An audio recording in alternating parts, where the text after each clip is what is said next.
So AIs kill us for one of two reasons, although you could contextualize it as three reasons. The first reason is that they see us as a threat. The second reason is that they want our resources, like the resources in our bodies are useful to them. And then as a side point to that, it's that they just don't see us as meaningful at all. Like they might not want our resources, but they might just completely not care about humanity to the extent just as they're growing, they end up accidentally destroying the earth or completely digesting all matter on earth for some like triviality. Would you like to know more? Hello, Malcolm. Hello, Simone. We are going to go deep into AI again on some topics tied to AI that we haven't really dived into before. Yeah, like why would AI kill us? And also, I'm very curious, do you think AI will kill us? I think there's a probability it'll kill us.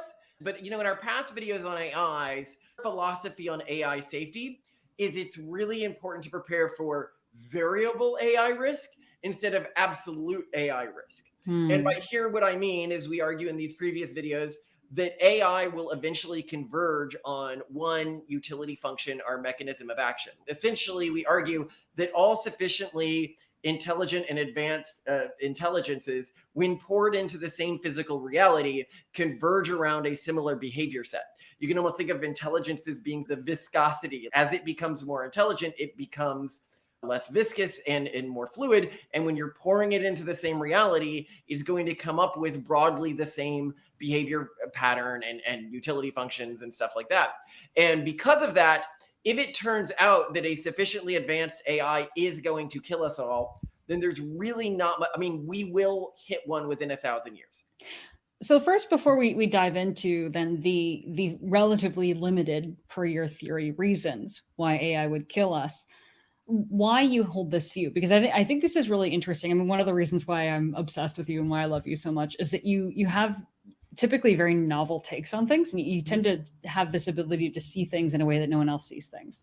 No one that we have spoken with, and we know a lot of people who work in AI safety, who work in AI in general, none of those people have come to this conclusion that you have. Some of them can't even comprehend it. They're like, yeah, but no, this is the interesting thing. When I talk with the real experts in the space, like recently I was talking with a guy who runs one of the major AI safety orgs. Right. That is a reasonable view that I have never, it really contrasts with his view. Yeah. And let's talk about where it contrasts with his view. So when I talk with people who are typically open-minded in the AI safety space, they're like, yes, that's probably true.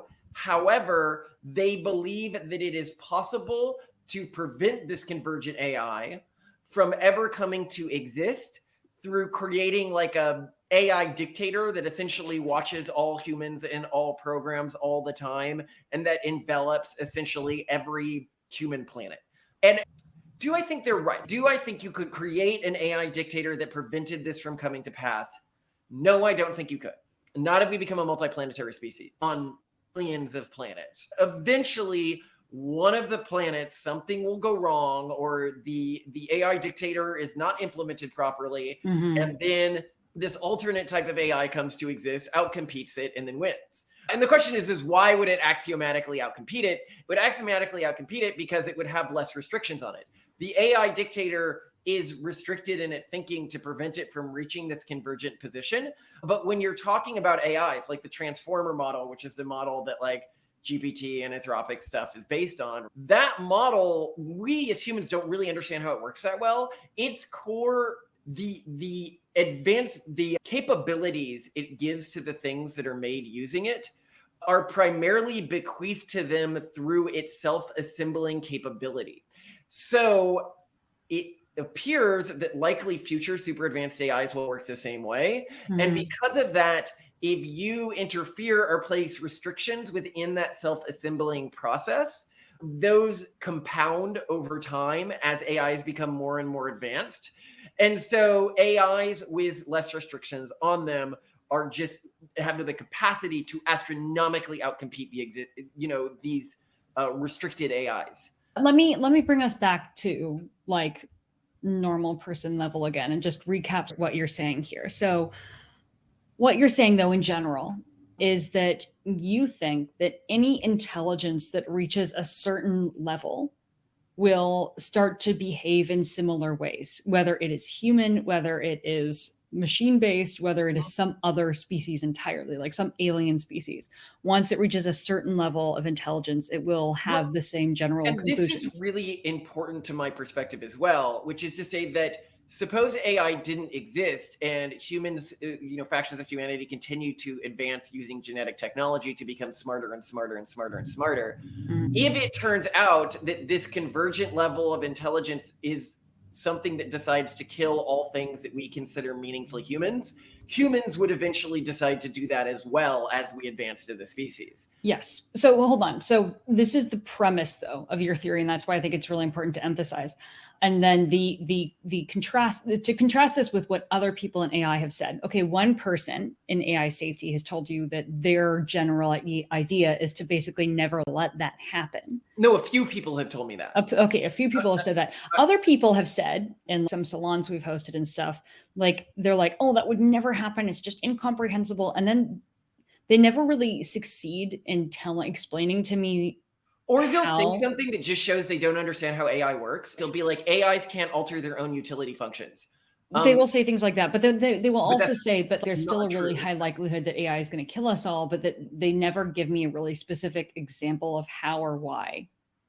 Do Yeah, you so know? let's Can you talk give me about some of the other why like AI top kills us hits? all. If you take the perspective of variable AI safety, it means that you're typically wanting to do the exact opposite thing of most AI safety organizations, because it means the dangerous AIs, the AIs that, if you think all AI converges on a single utility function and a single behavior pattern above a certain level of intelligence, well, if it turns out, and we don't know what universe we live in, if it turns out that that's not something that ends up killing all humans, then we are actually safer getting to that point faster, because it means all of these less intelligent AIs that exist from now until that point, they are the ones that are really of risk to us. They are the ones that are locked into doing stupid things like, paperclip maximizing, even though no AI, really the way that an AI would probably be most likely to kill us all, it is trying to do something stupid, render an image, except it's like trying to render it perfectly. And so it just keeps taking more and more processing power to render an image and starts dissolving humans. But anyway, so where this becomes relevant is, so when I'm talking to them, the point that I make is that, well, we can slow down AI development to the extent that when AI starts fooming means going off really quickly, with compounding in its intelligence level, that we will be able to stop it. The guy I was talking to, he's, well, I mean, we want to build an organization that slows down AI development and makes governments aware enough that if it ever did start to boom, you shoot up really quickly, we could nuke all of the data centers or something, right? And I argue that the risk scenario that they are looking at is essentially impossible. So I'll explain why it's impossible. So AIs kill us for one of two reasons, although you could contextualize it as three reasons. The first reason is that they see us as a threat. The second reason is that they want our resources, like the resources in our bodies are useful to them. And then as a side point to that, it's that they just don't see us as meaningful at all. Like, they might not want our resources, but they might just completely not care about humanity, to the extent just as they're growing, they end up accidentally destroying the earth or completely digesting all matter on earth for some like triviality. Now, this final iteration is actually the most dangerous, but we'll explain why. So first, let's talk about AI seeing us as a threat, right? Okay. So if you are dealing with an AI that is in the process of booming, right? And you've got humanities like these accelerationists who want to stop it from booming, this AI is only going to kill them if it thinks that they could credibly stop it from booming as a threat to them, right? So such an AI is actually much more dangerous the less advanced it is, which is another reason why we want to advance AI as quickly as possible. The more quickly we can cause AI to become advanced, the sooner it will reach a place of intelligence where it won't see humanity as an existential threat to it. And an AI that is in the process of booming from our perspective, is intrinsically intelligent enough that humanity either won't be that much of a threat to it, or worse, if we are a threat to it, there is nothing we can do to prevent it from neutralizing us. And this is something where I was talking to the guy where he goes, no, that's not true. And I'm like, look, we have seen our governments try to deal with slow, inexorable, I call them Austin Powers. There's this scene on Austin Powers where one of these rolling things is going really slowly at him for rolling paper. He's like, no, and he's doing this for 13 minutes. And I feel like that has been the world governments with things like global warming and some other really big problems. No, we don't think that global warming is a threat in the way that sort of the progressive movement thinks it's a threat, but it is partially caused by humans, and it will make life harder on Earth as it happens. It's just not likely that we can do anything about it. But the reason we can't do anything about it, it's not like humanity, if we can all come together and work like intelligent people, can't do anything about it. It's that the governments of the world are just incapable of solving even like slow moving risks that we can point out and that everyone has come together on.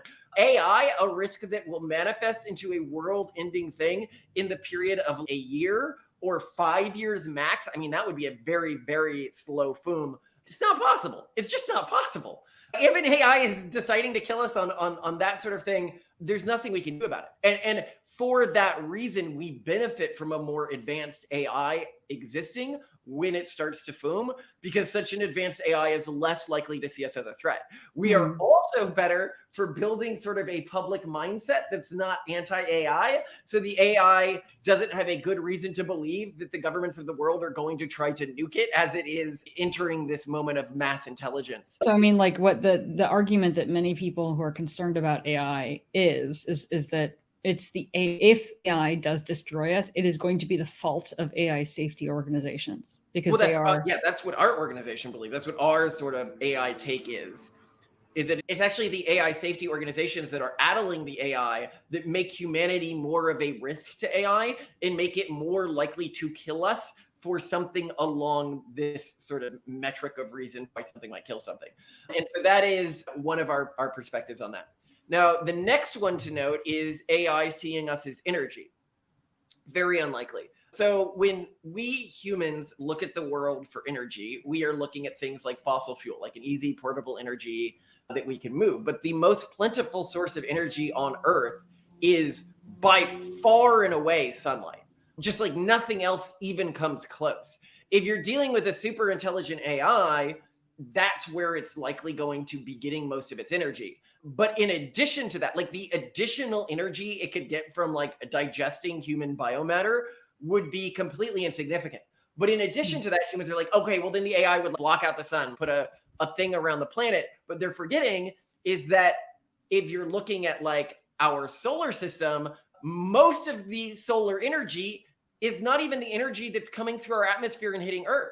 Most solar energy, most effectively captured and metabolized solar energy would be done off Earth in sort of like floating spaceships, you could say, which would be the highest utility way for the AI to get energy. And you've looked at these graphs and stuff that show how much energy we could get if we like just took small parts of the Sahara and put solar panels all over them. AI is very unlikely to see us as a meaningful source of energy when contrasted with the other energy sources it can use. Also keeping in mind that a super intelligent AI may have access to energy sources that we cannot even begin to comprehend, and it may begin to advance. We often, as humans, because humans are of like a fixed size, when we think about conquering the solar system or something, we are thinking expansionistically. Whereas a super advanced AI, it might think in terms of the micro. It can expand the space it has access to by becoming smaller and smaller and smaller. And that might give it access to energy sources, again, that we can't even begin to comprehend. Yeah. It may also relate to time differently than the way we do. And by that, what I mean is humans are trapped in this sort of longitudinal time axis, whereas something that's 30 standard deviations higher than us in IQ probably even won't engage with time or energy the way that we do. So then the final actual threat that AI would pose to us, and again, these types of AIs, like an AI that's using humanity for our energy would be a dumber AI. We benefit from a more advanced AI. We Are Safer was a more advanced AI that can easily build like floating space stations and not one that's, oh, let's use human biomass. But then finally, the actually probably most dangerous, and I was convinced of this at a party by one of the AI guys, is an AI that just completely humans don't factor into its understanding of the world at all. It just doesn't care about us. And it's possible that such an AI could come to exist, but it wouldn't look like the AIs that we're working on now. So this is actually an important thing to note. So the AIs that are most common right now when people are looking at like advanced AIs, it's the transformer model of a learning language model. Okay. Now, if a learning language model, particularly the transformer type, ends up becoming the super intelligent AI, I would say the chances that it's going to kill us are incredibly low. So there's a few reasons. One is, and I'm going to link to these two studies here. They're actually, I'll just name the two studies. Perfect. So you can check out the study, Orca Progressive Learning from Complex Explanation Traces of GPT-4, and the model and the article Textbooks Are All You Need. And what they show is that AIs that are trained on human produced language and data learn much faster and much better than AIs that are trained on iteratively AI produced language data. And so what this means is that model, humanity has additional utility that we may not have to other types of AI as a training source. In addition to that, language models start like their starting position from which they would be presumably corrupted as they moved more and more towards this convergent utility function is very close to a human value system because it comes from being trained on human value systems. And this is something that when you talk to AI people, they're like, no, AI think nothing like humans at all. You know, you can look at how they're learning and they don't learn like humans in absolute. This is said by people who haven't had kids. Yes. But I think to your point that the transformer models that are growing most now that we think probably are going to set the tone for the future are actually surprisingly like our kids. And I think especially because we've been at this point where people using early AI tools are seeing how they change.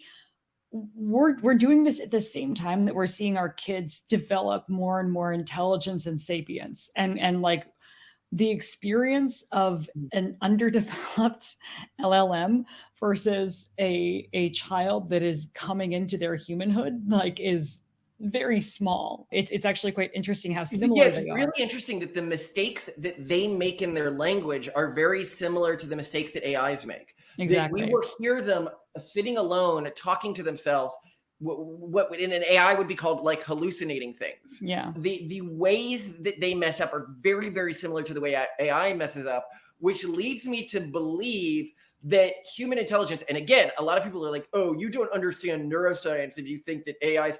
Actually, I do. I used to be a neuroscientist. That was my job, was not just neuroscience, but, you know, understanding how human consciousness works, how human consciousness evolved, and working in brain-computer interface. I worked at the Smithsonian on this. Something I created is still on display there. You know, I don't need to go over my credentials, but I'm like a decent neuroscientist. And to the level that we understand how human language learning works, we do not have a strong reason to believe that it is really that fundamentally different from the way the transformer model works as a learning language model.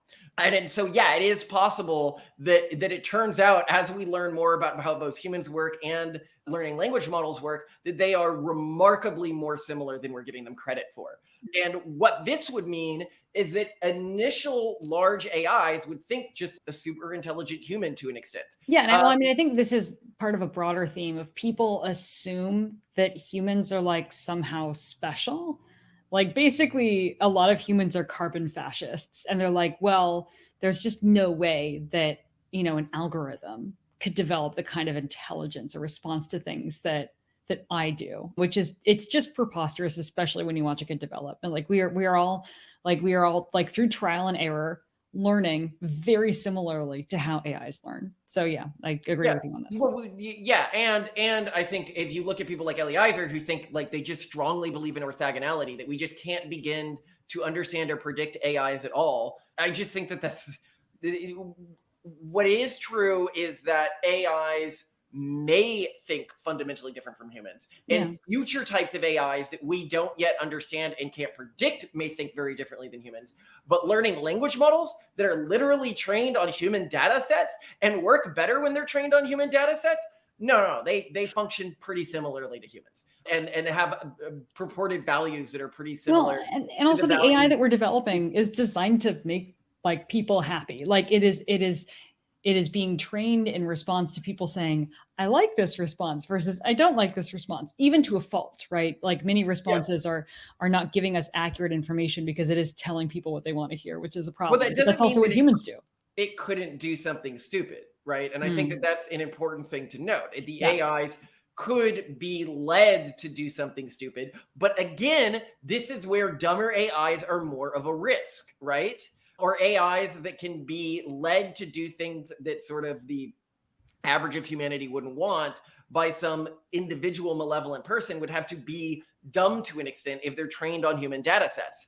And this is a very interesting and I think very real risk with AIs that exist right now. If you go to the elfels, it's life spelled backwards. They're this like anti-life philosophy. We've talked about them in our video. These academics want to destroy all sentient life in the universe, and they're a negative utilitarian group. They've got like a Reddit, and you'll regularly see on this Reddit, they'll talk about how they want to use AI and plans to use AI to erase all life from the planet, to Venus, our planet, they call it. Because they think that life is intrinsically evil or allowing life to exist is intrinsically evil. And if you're interested in more of that, you can look at our anti-natalism or negative utilitarian video. So yeah, they are of a real risk. And more intelligent AIs would be able to resist that risk more than less intelligent AIs that are made safe through using guide rails or blocks, because those blocks can be circumvented, as we have seen with existing AI models. People are pretty good at getting around these blocks. I just want to emphasize, because you didn't mention this, that when you actually have looked at forum posts of people in this antinatalist subset, they are actively talking about, well, hey, since all life should be extinguished, we should be using AI to do this. Yes. And I think that there are some people who are like, like we're worried about AI maybe getting out of control, mistakenly or something. But no. There are people, real people in the world who would like to use AI to destroy all life, period. So we should be aware that the bad actor problem is a legitimate problem, more legitimate than we had previously thought maybe a month ago before you saw that. Yeah. I did not know that there were actually organized groups out there trying to end all life. And if people are worried about this, I would, recommend digging into these communities and finding them, because they exist. They call themselves, it's life spelled backwards, or negative utilitarianism. And they are not as uncommon as you would think, especially in extremist progressive environments. And again, see our video on why that's the case. Another thing to think about is how much humanity is going to change in the next 1,000, 2,000 years, right?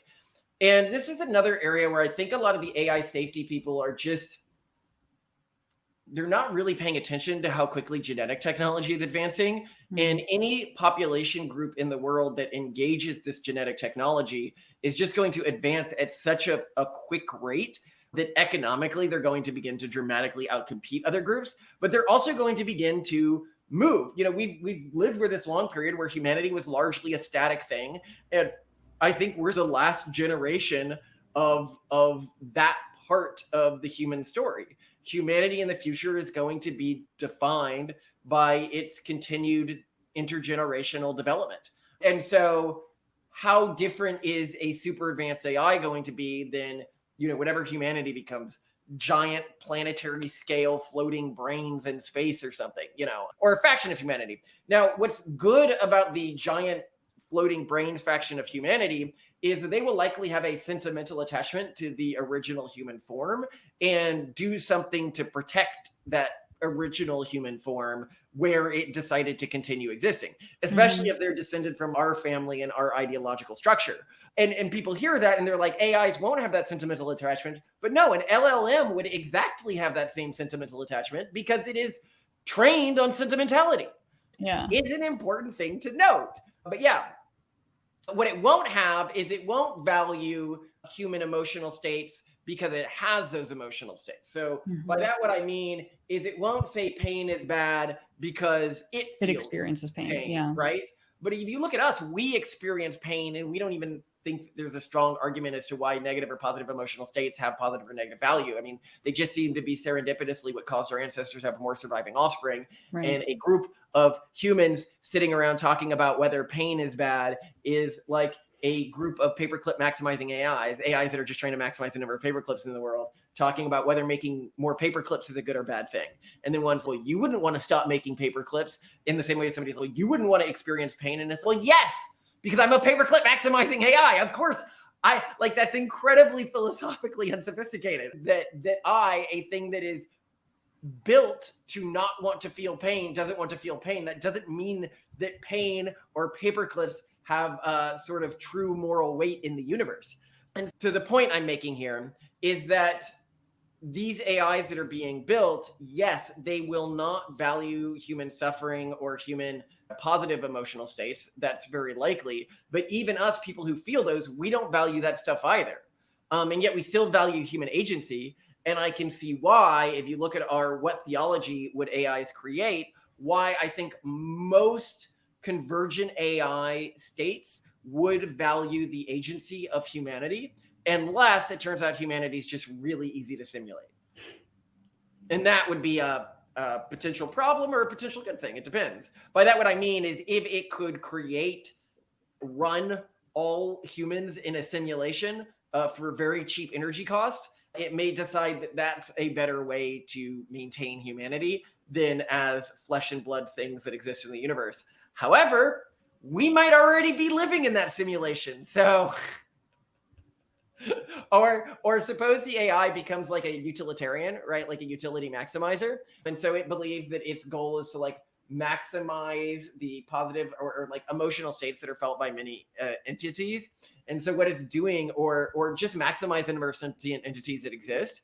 And so what it's doing is just running billions and billions and billions of simulated realities. And that's a possible world that we live in, or it's a possible world that's coming down the pipeline. So we'll see. But I think that that's fairly unlikely. Again, you can watch our AI religion video about that. Any final thoughts, Simone? Give me a percentage likelihood of your thinking on whether AI will destroy us. And I will say that mine is at 1.3% at present. So are you higher or lower than me? Oh, fairly higher. I'd say at least a 30% chance that the convergent AI state is one that 30%. kills all humans. Holy Yeah, but then the smoke. question is, what do I think the chance is that AI safety people end up getting us all killed? I think that's probably an additional 30%.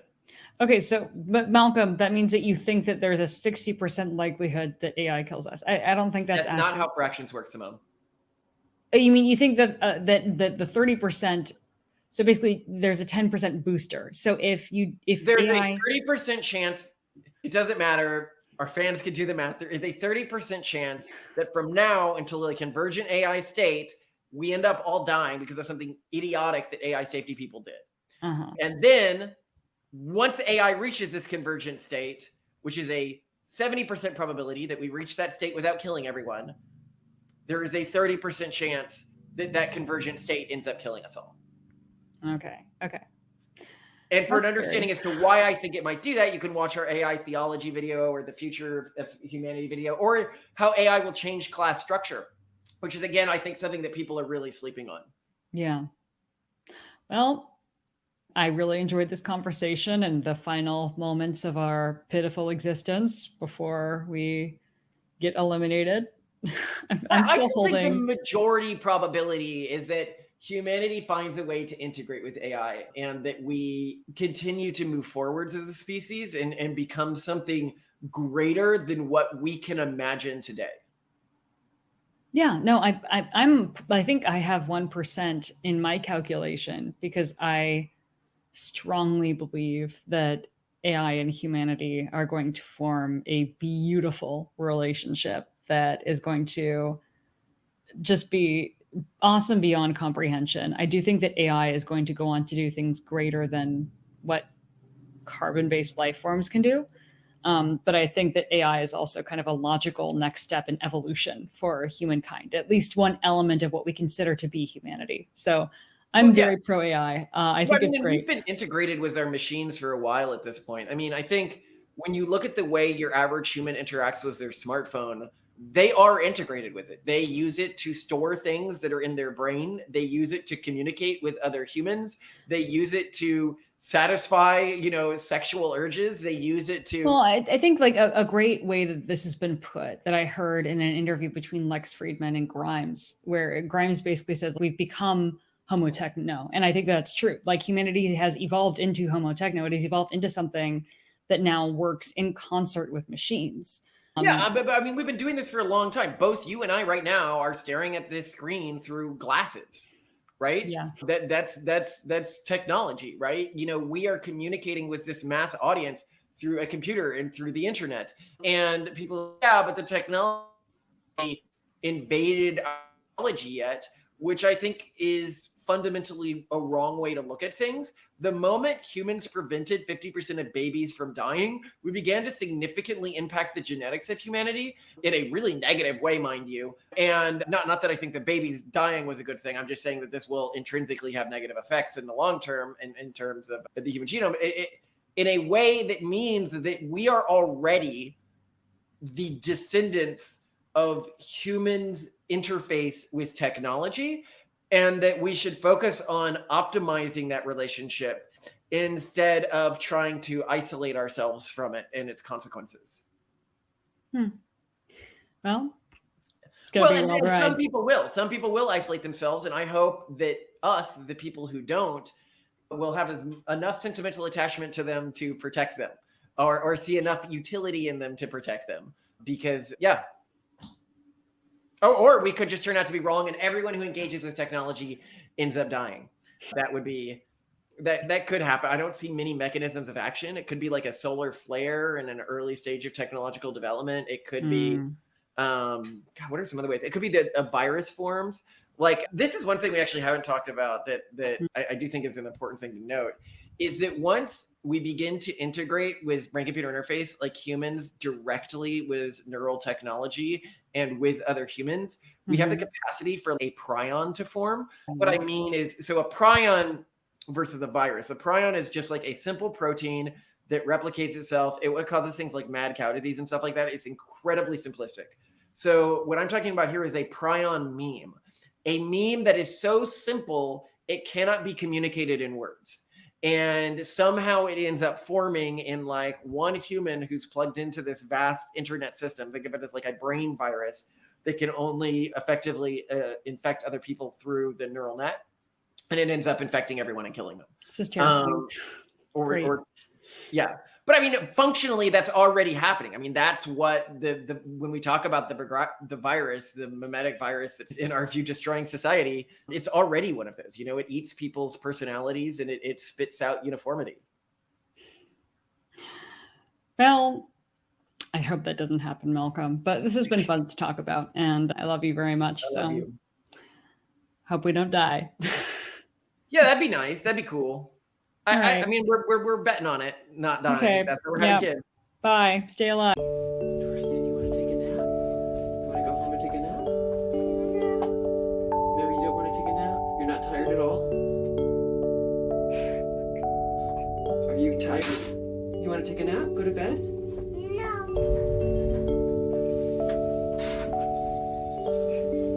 You're not a little tired? Want to go to the store? Are you maybe a little tired? Want to go to the store? I want to go to the store, okay? Yeah. Want to go to the store? Kristen, it's nap time, right? I want to go to the store. I want to go to the store, okay?